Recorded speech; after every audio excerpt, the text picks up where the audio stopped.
Sunday story एक अलग कहानी सुना रहा हूँ जिसको सुनने के बाद में आपको समझ में आएगा कि ज़िंदगी में बेचैनी को ख़त्म करने का केवल एक तरीका है। एक सेठ जी थे। एक गरीब आदमी थे जो बहुत मेहनत करके एक बहुत बड़ा व्यापार चलाते थे।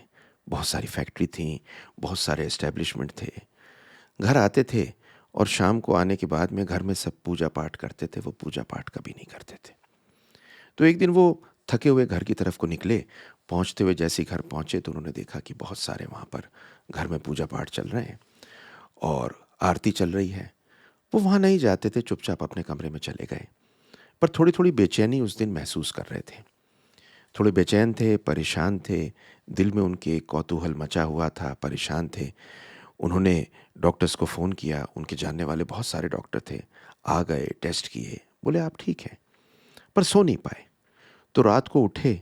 उठने के बाद में पहले बगीचे में टहले, फिर भी नींद नहीं आई। बाहर को निकले तो एक चबूतरे पे जाके बैठे। उस चबूतरे में जिस गली में जाके बैठे, सुबह के करीब करीब 3-4 बजे हुए थे। अजीब सी चीज़ हुई कि उनकी चप्पल एक खींच के एक कुत्ता ले गया। तो वो दौड़ते हुए उस कुत्ते के पीछे पीछे दौड़े। तो जितनी दूर में गए तो वो छोटी सी गलियों में को चला गया कुत्ता, उन्हें चप्पल मिली। थोड़े थक गए दौड़ते हुए, बैठे तो ज़ोर ज़ोर से रोने की आवाज़ उन्हें सुनाई पड़ी। तो बोले कोई रो रहा होगा, कोई बात नहीं, मैं घर चलता हूँ। 4 के आसपास, साढ़े 3-4 बज गए हैं, पहुँचता हूँ।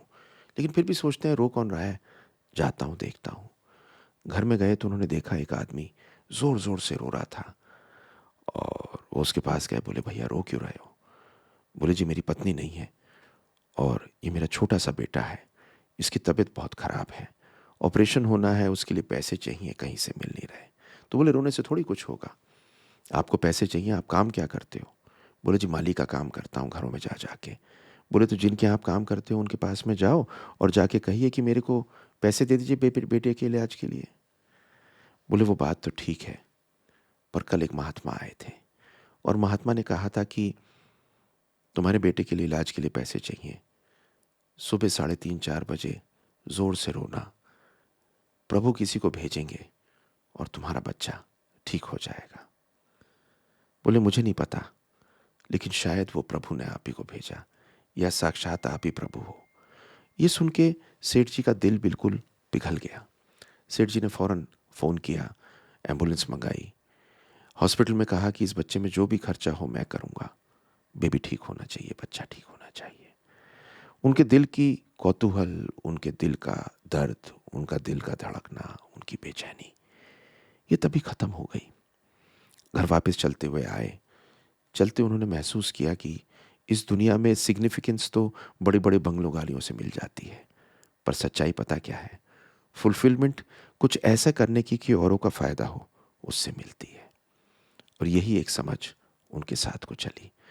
उस दिन से सेठ जी ने समझा कि मंदिर में नहीं बैठता कोई बात नहीं, पर जो भी दिया है भगवान का है। और सच पूछें तो यही चमत्कार है कि ये भगवान की दी हुई चीज़, भगवान की दी हुई नॉलेज, भगवान की दी हुई शिक्षा अगर आप किसी और को दे सकें, तो वही असली फुलफिलमेंट है और वही आपको सुख देता है। वही ऊपर वाले ने आपको बाँटने के लिए दिया है। और इसी के साथ इस संडे स्टोरी पे I wish you all the best. खुश रहें, हैप्पी रहें, सलामत रहें। उसके ऊपर विश्वास करें, बिकॉज़ जो भी है वही तो है। Thank you very much. Share ज़रूर कर दीजिए क्योंकि इस संडे को ये स्टोरी अगर लोगों पे पहुँचेगी, तो शायद ये संडे अच्छा बीते और एक चीज़ उनके पास में पहुँचे जिसके बारे में वो सोच सकें।